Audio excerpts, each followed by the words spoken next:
ఈ లంచాలు పాడుగాను. అసలు సర్కారు కొలువు చేసేది లంచాల కోసమేనా ఏంది?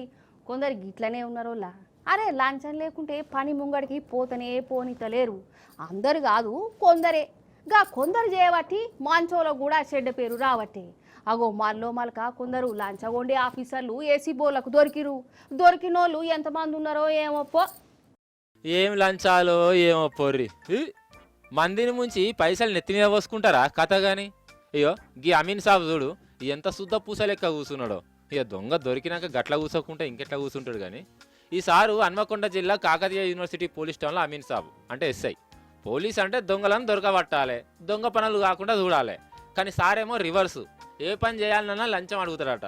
ప్యాకాట ఆడిటోళ్ళ కాడ లంచం తీసుకొని దొరికిపోయిండు. అగో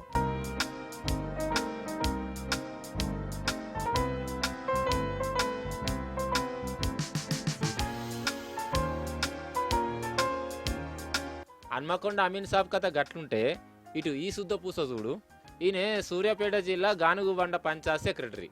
ఇల్లు కట్టుకునేందుకు పర్మిషన్ ఇవ్వాలంటే ఎంతో కొంత ముట్ట చెప్పాలి అని డిమాండ్ చేసిండు. 6,000 తీసుకుంటుంటే ఏసీ బోర్లకు దొరికిపోయిండు. రుబాబుగా లంచం అడిగినోడు ఇప్పుడు ముఖమంతా మార్చుకొని నెత్తి పట్టుకున్నాడు చూడు.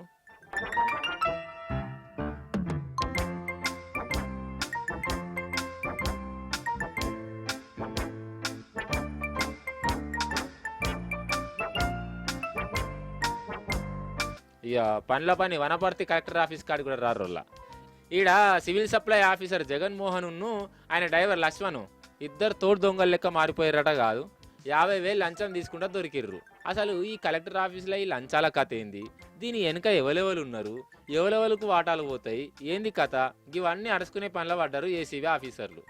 ఇగో గిట్లు ఉన్నారు వాళ్ళ లంచగొండ ఆఫీసర్లు.